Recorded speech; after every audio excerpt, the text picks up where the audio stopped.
Assalamualaikum warahmatullahi wabarakatuh.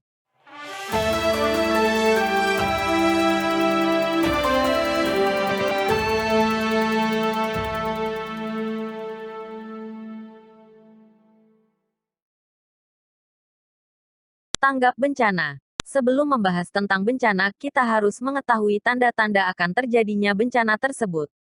Sebagian tanda-tanda dari bencana alam seperti berikut, sebagai contoh. Gunung meletus, tanda-tandanya terjadi erupsi berskala, adanya gempa, biasanya binatang yang berada di gunung turun ke pemukiman, karena hewan memiliki kemampuan merasakan bahaya yang akan datang. Tsunami, tanda-tandanya, tanah bergetar dengan suara ombak yang tak biasa, air laut mendadak surut, biasanya ikan-ikan akan naik ke daratan saat air laut surut mendadak. Banjir, tanda-tandanya, air sungai keruh, hujan yang lama.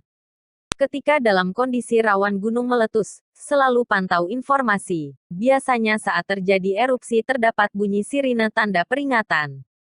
Selanjutnya, masuk ke dalam rumah atau tempat yang aman, jika berada di luar ruangan. Kecuali ada instruksi untuk evakuasi. Tutup semua jendela dan pintu agar abu vulkanik tidak masuk. Jika masih memiliki waktu, amankan kendaraan juga hewan ternak jika ada.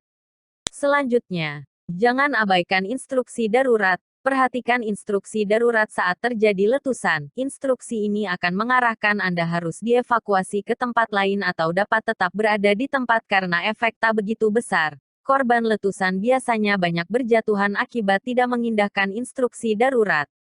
Pergi ke tempat tinggi. Jika sedang berada di tempat terbuka, pergi ke tempat tinggi karena letusan besar. Sering diikuti aliran lava, lumpur juga banjir. Walau sudah berada di tempat tinggi, tetap waspada dan lindungi diri Anda piroklastika atau muntahan bebatuan hingga gas dari erupsi.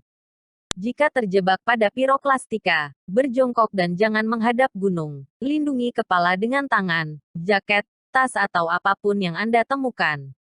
Lindungi pernapasan, erupsi biasanya disertai abu vulkanik dan gas beracun. Maka Anda perlu mengenakan masker atau penutup hidung agar tak mengganggu pernapasan. Selain itu, perlu juga mengenakan kacamata pelindung serta baju dan celana panjang. Saat terjadi tsunami, tindakan penyelamatan yang bisa dilakukan menjelang terjadi tsunami. Tidak ada yang memprediksi terjadinya tsunami. Namun, jika Anda merasakan atau melihat dan mendengar tanda-tanda, maka yang perlu Anda lakukan adalah segera memberitahu orang-orang di sekitar Anda. Jangan menunggu peringatan tsunami resmi, dan bergegas menyelamatkan diri dengan menjauhi daerah pesisir laut dan mencari dataran atau bangunan kokoh yang lebih tinggi. Ingatlah bahwa tsunami merupakan serangkaian gelombang dan gelombang yang pertama mungkin bukan gelombang yang paling mematikan. Bahaya tsunami dapat berlangsung selama berjam-jam setelah datangnya gelombang pertama. Menjauhi sungai, ombak tsunami bisa bergulir hingga ke sungai dan aliran air lainnya yang mengarah ke laut. Pada saat terjadi banjir, ketika banjir menerjang, kita harus langsung mematikan aliran listrik atau hubungi PLN untuk mematikan aliran listrik di wilayah yang terkena bencana. Hal tersebut untuk menghindari konslet listrik yang bisa menimbulkan kebakaran. Mencari tempat yang aman. Kita bisa mengungsi ke rumah tetangga atau sanak saudara yang aman dari banjir, serta hindari berjalan di dekat saluran air untuk menghindari terseret arus banjir. Amankan barang-barang berharga ke tempat yang lebih tinggi. Jika air semakin tinggi, hubungi instansi terkait untuk mendapatkan bantuan. Terima kasih sudah menonton, semoga bermanfaat. Wassalamualaikum warahmatullahi wabarakatuh.